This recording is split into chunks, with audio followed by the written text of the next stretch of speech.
Philippe Lavastine, oui. Je voudrais dire une chose qui me semble absolument fondamentale. Il n'y a pas de phénomène Gurdjieff, malgré la grande affaire de librairie du livre de Pauwels, qui d'ailleurs a fait connaître son nom, c'est certain. Mais il y a un phénomène du gourou. Et l'idée du gourou, du directeur de conscience, du maître spirituel est abominable à l'Occident depuis 3-4 siècles.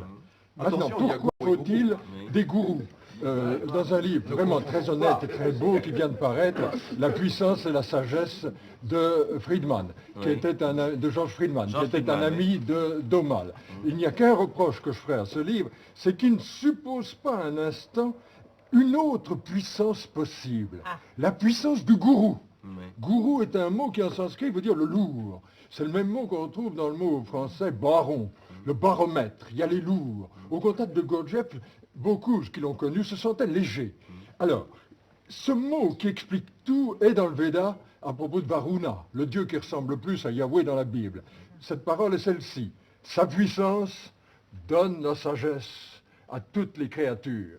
Il y avait donc une puissance de Gurdjieff, et c'est ça qui a été odieux aux milliers de petits hommes extérieurs qui ne veulent pas se taire, qui ne veulent pas écouter l'homme intérieur.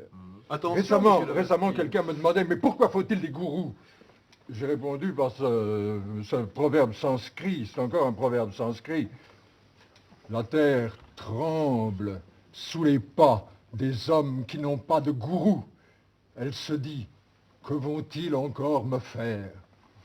Cette parole de Bhumi, la terre, vraiment, elle est vérifiée tous les jours, toutes les pollutions, enfin. C'est véritablement atroce ce que vous dites. La Poujade. Oui.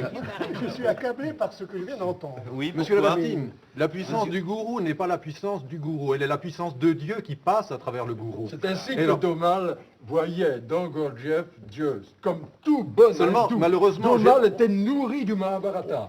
Lisez les récits de l'Inde sur le gourou. Il ne s'agit pas de voir l'humain un instant dans le gourou. Si quelqu'un, comme M. Pauwels, concentre sur l'humain dans le gourou, c'est la preuve qu'il n'a rien compris.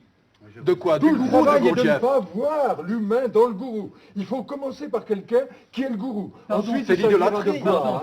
Ensuite, il s'agira de voir dans les autres êtres également. Non pas l'humain, mais le Dieu qui est dans tous les êtres. Quand on salue comme ça en Inde, et je peux te saluer aussi comme ça, et vous-même aussi, mademoiselle Antebi, ça veut dire je salue le Dieu qui est en vous.